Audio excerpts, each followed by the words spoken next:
IPL 2025 के लिए mega auction खत्म हो चुका है। सभी टीम्स को अपने खिलाड़ी मिल गए हैं और आईपीएल 2025 में वो किन खिलाड़ियों के साथ उतरेंगे, पूरी जानकारी अब आ चुकी है। एक एक करके आपको सारी टीम्स का स्वॉट एनालिसिस करके बताएंगे कौन सी टीम की क्या स्ट्रेंथ है आईपीएल मेगा ऑक्शन में, किस टीम ने कैसा परफॉर्म किया है, सबसे बेटर मूव्स कौन सी टीम के रहे हैं और टीम ऑक्शन के बाद किस तरीके से नजर आ रही है प्लेइंग 11 टीम की आईपीएल 2025 में क्या हो सकती है। इसके बारे में डिटेल में बातचीत करेंगे।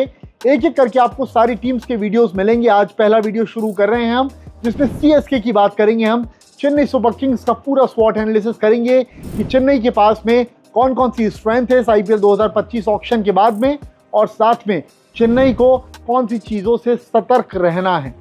प्लेइंग 11 भी आपको मैं बताऊंगा, इसलिए प्लीज़ आप चैनल को ज़रूर सब्सक्राइब कर लें, नोटिफिकेशन बेल प्रेस करना बिल्कुल भी ना भूलें। मेरा नाम शशांक याग्निक, आप इस समय आईबीसी 24 क्रिकेट देख रहे हैं।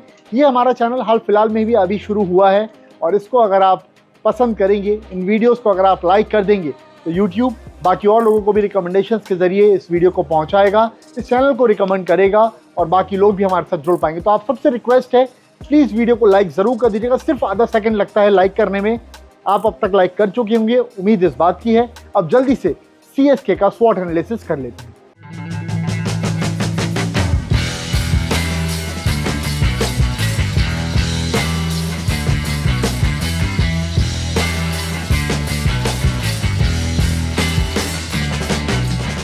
सबसे पहले बात करेंगे आईपीएल 2025 का जो मेगा ऑक्शन हुआ है, उसमें चेन्नई सुपर किंग्स की तरफ से जो सुपर मूव रहे हैं वो क्या रहे हैं।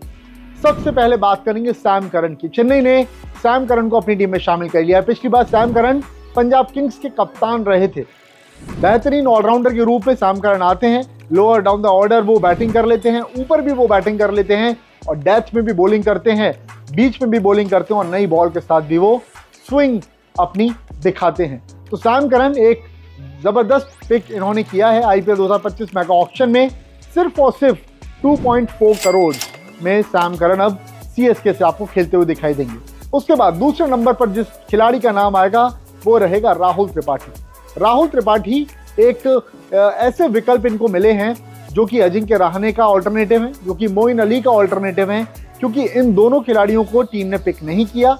ऐसे में नंबर 3 पर किस खिलाड़ी को खिलाएंगे जो कि इंडियन भी हो, उसमें राहुल त्रिपाठी एकदम मजबूत दावेदार है, क्योंकि इनको एक्सपीरियंस भी है आईपीएल में खेलने का और इनको नए बॉल के सामने बैटिंग करने का एक्सपीरियंस भी है, हार्ड हिटर भी हैं और एक्सपीरियंस खिलाड़ी भी हैं।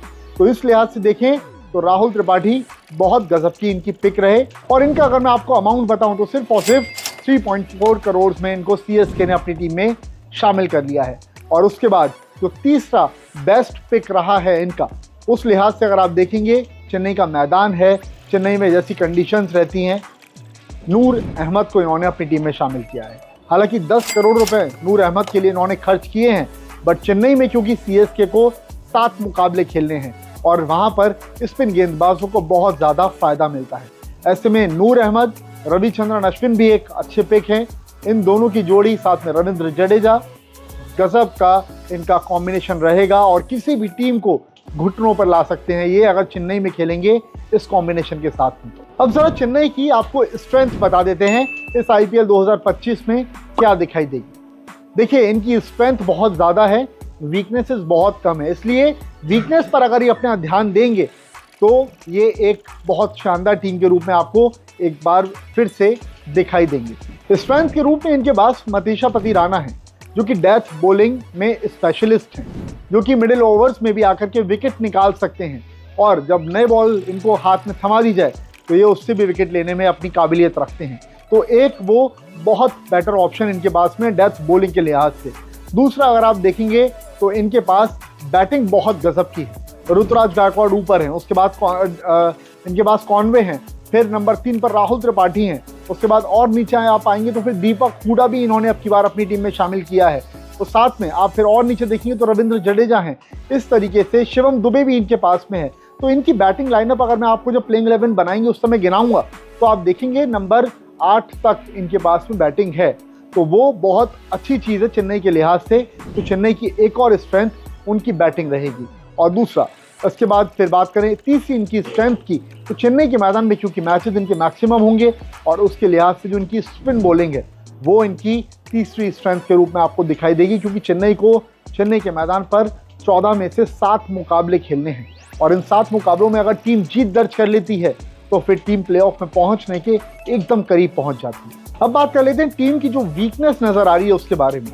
देखिए, ऐसा हो सकता है कि ये डार्क हॉर्स के रूप में भी निकल कर आ जाए, बट फिलहाल जो पुराने स्टैट्स हैं उनके लिहाज से अगर आप देखेंगे तो इनके लाइनअप में आपको खलील अहमद दिखाई देंगे। खलील अहमद विकेट्स लेते हैं, पिछले सीजन भी उन्होंने 17 विकेट्स लिए थे, लेकिन हाई इकोनॉमी से वो गेंदबाजी करते हैं, ज़्यादा रन देते हैं, 9 से ऊपर की ही उनकी इकोनॉमी रहती है। लगभग पिछले सीजन की बात करें तो 9.5 के आसपास की उनकी इकोनॉमी रही थी, जो कि T20 क्रिकेट के लिहाज से काफ़ी ज़्यादा है।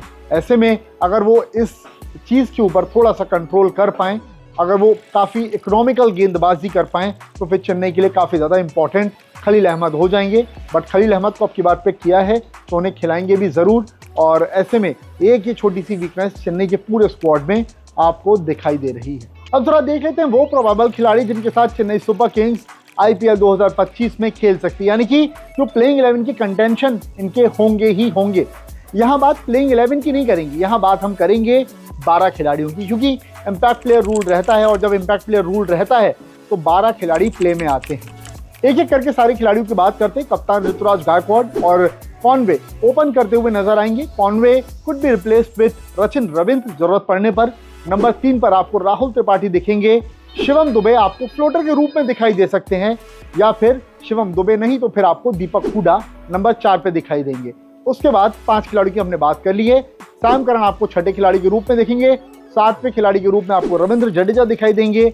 8वें खिलाड़ी के रूप में आपको MSD दिखाई देंगे। 9वें खिलाड़ी के रूप में आपको दिखाई देंगे रविचंद्रन अश्विन। 10वें खिलाड़ी के रूप में मथीशा पतिराना आपको दिखाई देंगे। 11वें खिलाड़ी के रूप में आपको खलील अहमद दिखाई देंगे और 12वें खिलाड़ी के रूप में आपको नूर अहमद दिखाई देंगे, जो कि चेन्नई के मैदान पर या फिर जिस भी पिच पर स्पिन गेंदबाजों के लिए फेवरेबल कंडीशंस होंगी वहां पर नूर आपको बॉलिंग लाइनअप में इंपैक्ट प्लेयर के रूप में दिखाई दे सकते हैं। तो इस तरीके से चेन्नई का लाइनअप दिखाई दे रहा है IPL 2025 मेगा ऑक्शन के बाद में। स्ट्रेंथ बता दी, वीकनेसेस बता दी, टीम के लिए खास बात क्या है वो मैंने बता दी। अब एक और इंपॉर्टेंट चीज सुन ली थी। देखिए, धोनी का ये सीजन लास्ट सीजन हो सकता है ऐसा बताया जा रहा है। साथ में ये बात भी कही जा रही है कि धोनी हो सकता है कि सारे मैचेस ना खेले, तो चेन्नई के पास में विकेट कीपर के तौर पर भी अच्छे ऑप्शंस हैं। जो राहुल त्रिपाठी का मैं आपको बता रहा हूं कि इन्होंने एक सुपर मूव चलते हुए राहुल त्रिपाठी को एकदम कम प्राइसों की टीम में शामिल कर लिया है। राहुल त्रिपाठी नंबर 3 पर खेलेंगे और साथ में राहुल त्रिपाठी जरूरत पड़ने पर विकेट कीपिंग भी कर सकते हैं। तो ये एक बहुत इंपॉर्टेंट चीज है। कॉनवे भी विकेट कीपर ऑप्शन के रूप में यहाँ पर अवेलेबल हैं। तो ये सारी चीजों को ध्यान में रखते हुए आप भी देखेंगे कि चेन्नई सुपर किंग्स अभी काफी ज्यादा बैलेंस्ड टीम नजर आ रही है।